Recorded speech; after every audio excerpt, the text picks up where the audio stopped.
ஒரு சின்ன அலட்சியம் மிகப்பெரிய வலியையும் வேதனையும் கொடுத்துரும் அப்படின்றது நம்ம வாழ்க்கையில் நிறைய பார்த்துப்போம். உதாரணத்துக்கு இங்கிலாந்து வந்தது பிறகுதான் ஒரு சாலை விதிகள் அவங்க எவ்வளவு கவனமா இருக்காங்க. நீங்க இங்கிலாந்துல நீங்க எங்க பார்த்தாலுமே பாத்தீங்கன்னா போலீஸ்காரங்க தான் இருக்க மாட்டாங்க. ரோட்டுல சிக்னலுக்கெல்லாம் நம்ம இதுல போலீஸ்காரங்க இருக்கிறாங்க இல்லையா? அந்த ஒழுங்கு வந்து அவங்க எப்ப எடுத்துட்டு வராங்கன்னா குழந்தையில இருந்தே எடுத்துட்டு வராங்க. லைசன்ஸ் ஏன் வந்து இங்கிலாந்துல வந்து ஓட்டுறது குதிரை கொம்புன்னா அதுல காம்ப்ரமைஸே அவங்க பண்ணிக்க மாட்டாங்க. ஏன் அப்படின்னா இது தெரிஞ்சா நீ வா, இல்லையா நீ வந்து வண்டி ஓட்ட உனக்கு தகுதியே இல்லைன்னா நீ வானா அப்படின்றாங்க. அதே மாதிரி தண்டனைகள், குற்றங்களுக்கான தண்டனைகள் கடுமை. உங்க லைசன்ஸ்ல கை வச்சுட்டாங்கன்னா முடிஞ்சது கதை. பாயிண்ட் இந்த பாயிண்ட் குறைய குறைய குறைய நீங்க வந்து திரும்பவும் டெஸ்ட் எழுதி திரும்பவும் நீங்க பண்ணணும். எக்ஸாம் எழுதணும், ப்ராக்டிக்கல் எக்ஸாம் எழுதணும். ப்ராக்டிக்கல் எக்ஸாம்ல இருந்து தியரியில இருந்து நீங்க திரும்பவும் பண்ணணும். அதுதான் வந்து இங்கிலாந்து ரூல்.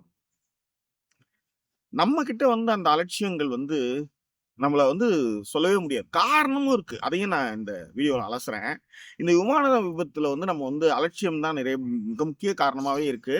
இந்த அலட்சியம் நம்மகிட்ட மட்டும் கிடையாது.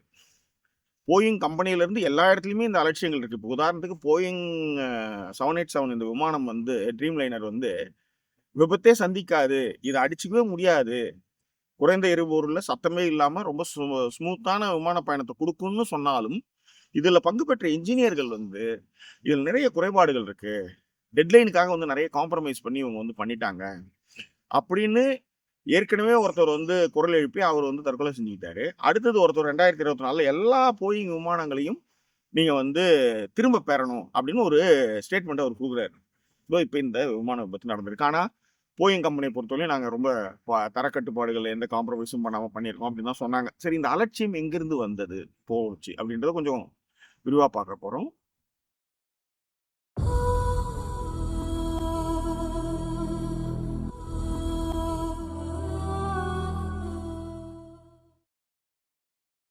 அலட்சியம். உதாரணத்துக்கு நானும் அந்த அலட்சியங்களை செய்திருக்கிறேன். கார் வந்து சீட் பெல்ட் போட்டு தான் ஓட்டணும் அப்படின்ற ஒரு விஷயம் என்னதான் ஏட்டளவுல இருந்தாலும் நம்ம கிட்ட நிறைய அலட்சியங்கள் இருந்தது. ஆனா நான் கார் வாங்கினதுக்கு அப்புறம் சீட் பெல்ட் இல்லாம நான் வண்டி ஓட்டினதே இல்லை. பின்னாடி இருக்கிறவங்க சீட் பெல்ட்டையும் கூடுமான வரை போட சொன்னா, முன்னாடி கண்டிப்பா 2 பேரும் வந்து சீட் பெல்ட் போட்டே இருக்கணும் அப்படின்றத நான் சொன்னது. உதாரணத்துக்கு நிறைய இடங்கள்ல வந்து பைக்ல வந்து ஹெல்மெட்லாம் போடாம போயிருக்கேன். அது காரணம் சீதோஷ்ண நிலை காரணமாக நம்ம இதுல பயங்கர ஹாட்டா இருக்கும். அதாவது நாம பக்காவா எல்லா விஷயங்களும் பண்ணும்போது ஒருத்தன் ஜஸ்ட் லைக் தட்டா வந்து எல்லா டிராஃபிக் விதியும் மீறிட்டு போவான். இங்க வந்து யாருக்கா இருந்தாலும் ஒரே ஒரே இதுதான். எது சொல்றது? தண்டனைகள் தான். ஃபைன் தான். ஆனா நம்ம ஊர்ல வந்து க கட்சி கொடி கட்டியிருந்தா ஒண்ணு, கவுன்சிலர் பையன்னா ஒண்ணு, அந்த மாரி வந்து நெறைய விஷயங்கள் நம்ம கிட்ட மைனஸ்கள் இருக்கு. நான் இல்லன்னுலாம் சொல்ல வரல. பட்டு இவங்க வந்து அந்த அலட்சியங்கள வந்து இவங்க கூடுமான வரை குறைச்சுட்டு வராங்க. இப்ப உதாரணத்துக்கு வந்து போயிங் வந்து நம்ம இந்திய நாட்டு தயாரிப்பு இல்ல. அது அமெரிக்க நாட்டு தயாரிப்பு. அந்த அமெரிக்கா நாட்டு தயாரிப்புல இவனுங்க அந்த பாகங்கள வந்து இணைக்கிற இடத்துல வந்து நெறைய காம்ப்ரமைஸ் பண்ணிக்கிட்டு, சரியா செட் ஆகலன்னா, எகிறி குதிச்சுலாம் வந்து அந்த போயிங் பாகங்கள வந்து இணைச்சிருக்காங்க அப்படின்ட்டு. இப்போ உதாரணத்துக்கு வந்து இங்கலாம் வந்து ஆட்கள்லாம் நம்ம ஊர் மாரிலாம் பெரிய ஆட்கள்லாம் கிடையாது. எல்லாத்துக்கும் நீங்க தான் ஓடணும். அப்படி இருக்கும்போது என்ன ஆகும்னா, ஆ ஒண்ணும் இல்ல, ஒரு பெரிய கேட் இருக்கும். அந்த கேட்ட வந்து நம்ம ஊர்ல வந்து ரெடி பண்றதுக்கோ, இல்ல வெல்டு வைக்கிறதுக்கோ எதுக்கோ வரனா ஒரு 3 குஷினியால கூட்டு வருவோம். ரைட்? இந்த ஊர்ல அப்படி கிடையவே கிடையாது. ஒருத்தவன் தான் வருவான், அவனே இறங்குவான், அவனே செய்வான், அவனே கிளம்பி போயிடுவான். ஏன்னா இங்க வந்து சம்பளம் வந்து எல்லாருக்கும் ஒரே 1 மணி நேரத்துக்கு வந்து 13 பவுண்டு, 12 பவுண்டு அரசு நிர்ணயித்த சம்பளத்த நீங்க குடுக்கணும். எல்லாம் வரமாட்டாங்க. புரியுதா? அந்த மாதிரியான இருக்கு. நம்ம ஊர்ல வந்து, கலியா இந்தா உனக்கு வந்து களி சோறு குடுக்குறேன், பழையத குடுக்குறேன், சாப்பிட்டு புட்டு இந்த இடத்த வந்து ஆ களை களை எடுத்து விட்டு போன்ற கதை மாரிலாம் இங்க கிடையாது. ஸோ அதனால ஒரே ஒரு ஆள் தான் வருவான். ஸோ அப்படி வரும்போது பார்த்தீங்கன்னா, நெறைய விஷயங்களுக்கு வந்து நீங்க வந்து எல்லாமே ஜாயிண்ட் எல்லாமே உதாரணத்துக்கு ஒரு இப்ப இந்த சேர் இருக்கு. இதெல்லாம் பிரிச்சு மாட்டலாம். அந்த மாரி தான் அவங்க தயாரிப்பாங்களே. ஒரே ஆள் அத செஞ்சு முடிச்சிரும். அந்த மாரி தான் இருக்கும். ஸோ அதனால அந்த மேக்கிங்ல வந்து அவங்க வந்து நெவர் காம்ப்ரமைஸ். அந்த ஜாயிண்ட் பக்காவா ஒண்ணும் இல்ல, ஒரு சேர் வந்து பிளாஸ்டிக் சேர்னா நீங்களே வாங்கி செட் செட் பண்ணிக்கலாம். அந்த மாரி தான் இங்க இருக்கிற எல்லா பொருட்களுமே அப்படிதான் இருக்கும். இப்ப உதாரணத்துக்கு நம்ம ஊர்ல வந்து இங்க தம்பி இவன்கிட்ட பேசியிருந்தேன். பேர் என்ன? ராஜேஷ்கிட்ட பேசியிருந்தேன். அவன் சொன்னான், "யாக்கின்னா இங்க ஓடுற லாரிலாம் இருக்குல்ல, 3 வருஷம் தான் இந்த ஊர்ல லாரி ஓடும். இந்த லாரி ஓடுனதுக்கு அப்புறம் 3 வருஷத்துக்கு அப்புறம் அந்த பர்மிட் கேன்சல். அந்த லாரிய வந்து கேன்சல். அத டெமாலிஷ் பண்ணி மற்ற கிழக்கு ஆசிய நாடுகளுக்கு பேக் பண்ணிடுவாங்க. நம்ம ஊர்ல என்ன பண்ணுவோம்? நம்ம நம்ம என்ன பண்ணுவோம்? ஒரு டயர் தேஞ்சுதுன்னா அப்படியே ரிஸ்க் எடுப்போம். பிரேக் ஒயர் ரொம்ப அழுத்தி போவோம். கடைசி வரையும் அத வந்து எவ்வளவுக்கு அத வந்து கஷ்டப்படுத்த முடியுமோ, அவ்வளவுக்கு அவ்வளோ கஷ்டப்படுத்துவோம். அதாவது ஒரு பஞ்சர் தான். அதுக்கப்புறம் அந்த டியூப வந்து தூக்கி போட்டுறணும். இங்க. அதுக்கு நெறைய அதுதான் சொன்னேனே, இந்த ஊர்ல நீங்க வந்து விபத்துகள் வந்து ரொம்ப ரேர். அது அப்படியும் விபத்துகள் நடக்குதுன்னா, அது வந்து ரொம்ப வந்து அஜாக்கிரதையா நடந்ததுன்றது தான் மேட்ரு. ஸோ, அப்படி இருக்கும்போது, இங்க நீங்க வந்து ஒரு ஒரு விஷயமும் சரி, அவ்வளவு கண்காணிப்பு. இங்க வந்து எல்லா கார்களுமே ஒரு ஒரு வருஷமும் நீங்க வந்து எம்ஓடி பண்ணியே ஆகணும். அந்த எம்ஓடி பண்ணா தான் உங்க கார் ஓடுறதுக்கு தகுதி இருந்தா மட்டும் தான் ஓடும். அதுல வந்து உன் நம்பர தட்டுனா உன் காருடைய ஹிஸ்டரியே இருக்கும். நீ என்னென்ன மாத்திருக்க, உன் வண்டியில என்ன பிரச்சனை, அது ஏது மாறிச்சா, மாறலையா எல்லா ஹிஸ்டரியும் இருக்கும். அதனால தான் பார்த்தீங்கன்னா, இங்க இருக்கிற எந்த காருமே வந்து நான் வந்து 25 வருஷம் வச்சிருந்தேன், 30 இந்த கதைலாம் கிடையாது. 1 வருஷம், 10 வருஷம், 5 வருஷம் வச்சியா தூக்கி போட்டுரும். நம்மலாம் வந்ததுக்கு அப்புறம் நான்லாம் வந்து செகண்ட் ஹேண்ட் கார் தான் வாங்குனேன். இவனுங்க வந்து எல்லா காரையும் மாத்திக்கிட்டே இருப்பானுங்க. இவங்கள வந்து அதான் சொன்னேனே, இவங்க வந்து அந்த பாதுகாப்பு விஷயங்கள்ல அவங்க ஒரு நாளும் சமரசம் செய்து கொள்வதே இல்லை. சமரசம் செஞ்சுக்கவே மாட்டாங்க.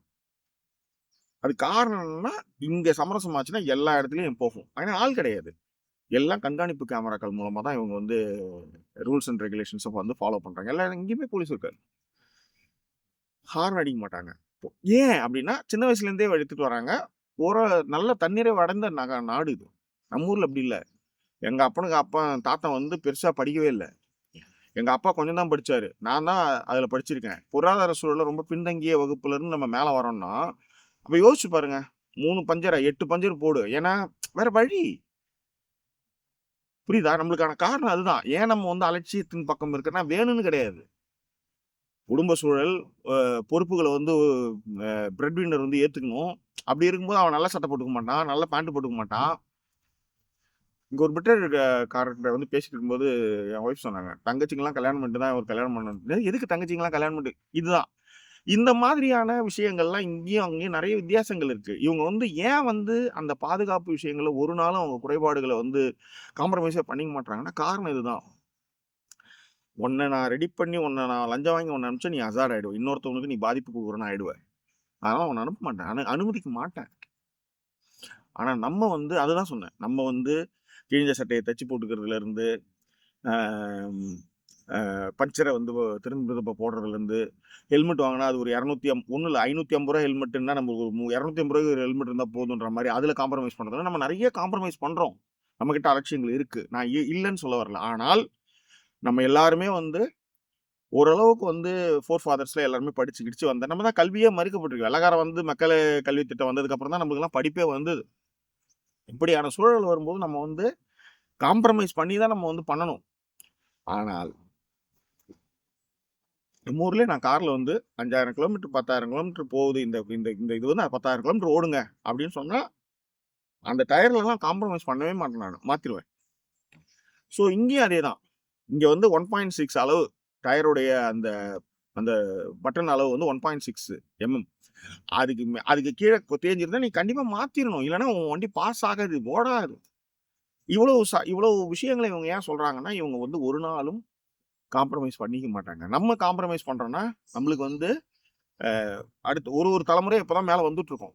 இப்பதான் அந்த வந்து ரொம்ப நாள் வச்சுட்டு இருந்தா எங்கேயோ ஒண்ணு படிச்சேன். இது வந்து 3 தலைமுறையா இந்த சொம்பு வந்துட்டு இருக்கு அப்படின்னு சொல்லும்போது ஒரு வெள்ளைக்காரன் சொன்னானா, இந்த 3 தலைமுறையா இந்த சொம்பு வந்தா இந்த பொருளாதாரம் எப்படிடா வளரும்? இந்த பொருளாதாரம் எப்படி வளரும்? புதுசு புதுசா ஒரு பொருள் வந்து வாங்கி விற்று வாங்கி வாங்கி தூக்கி போட்டு வந்தா தான் உனக்கு வந்து இவனும் வந்து 200 வருஷம் வீட்ட வச்சுட்டு இருக்கானுங்க, மாத்த மாட்டானுங்க. நம்ம ஊர் மாரி வந்து இவனுங்ககிட்ட வந்து ஒரு வீட்ல இருந்து ஒரு சின்ன விஷயம் பண்ணா கூட நீ கவுன்சில் பர்மிஷன் கேட்கணும். இந்த மாரி நெறைய விஷயங்கள் இருக்கு. ஆனா ஏன் நம்மகிட்ட வந்து அந்த அலட்சியங்கள் இருக்குன்னா, அந்த அலட்சியங்கள் வந்து இதுதான் வேற ஒண்ணும் கிடையாது. நம்ம வந்து வேணும்னே நம்மலாம் மாத்தாமலாம் இல்ல. நம்மளுக்கு இப்போ பணமே ரொம்ப கம்மியா இருக்கு. நம்மளுக்கு வந்து சரியான ஊதியங்கள இங்க குடுக்குற மாரி அங்கேயும் குடுத்தாங்கன்னா, எல்லாருமே நம்மளும் வந்து எல்லாத்தையும் மாத்தி போட்டு, நம்ம செய்ற வேலைகளுக்கு சரியான ஊதியம் கிடைச்சுன்னா, நம்மளும் அத செஞ்சுட்டு தான் போவோம். இங்க என்னன்னா நம்மகிட்ட வந்து கூடுமான வரை வந்து வேலையை வாங்கிட்டு தலையை தடவுறது தான் நம்மகிட்ட வந்து இருக்கிற ஒரு இயல்பாவே இருக்கு. ஸோ இந்த போயிங்ல வந்து நிறைய சர்ச்சைகள் இருக்கு, நிறைய விஷயங்கள் இருக்கு, ஏகப்பட்ட விஷயங்கள் இருக்கு. அலட்சியத்தின் விலை வந்து எல்லா ஊர்லயுமே அலட்சியங்கள் இருந்தாலும் நம்மகிட்ட அதிகம் அப்படின்றத நான் சொல்லக்கூடிய விஷயம். அந்த அதிகன்றதுக்கே என்னன்னா லஞ்ச லாவண்யம் நிறைய இடங்கள்ல தலைவிரிச்சு ஆடுறதும், ஆம், அதான் 8 பஞ்சர் போட்டியா இன்னும் 2 போடு, வெடிச்சுதுன்னா பார்த்துக்கோ அப்படின்னு ரிஸ்க் எடுத்து நம்மளாம் வண்டி ஓட்டுவோம், ஓட்டவே கூடாது இங்கெல்லாம். அதுதான் அங்கே இருக்கிற விஷயத்தை நான் வந்து டிஃப்ரென்சியேஷன் வந்து சொல்கிறேன். ஸோ இன்னும் வேற ஒரு எபிசோடில் இன்னும் கொஞ்சம் விரிவாக சில விஷயங்களை பேசுகிறேன். இந்த வீடியோ பிடிச்சிருந்தா லைக், கமெண்ட், ஷேர் பண்ணுங்கள். உங்களுடைய கருத்துக்களை பின்னங்களை தெரியப்படுத்துங்க. மீண்டும் வேறொரு எபிசோட உங்களை நான் சந்திக்கிறேன். அது ஒரு நன்றி கூறிய வருது உங்கள் ஜாக்கி ஷேகர். நன்றி, வணக்கம்.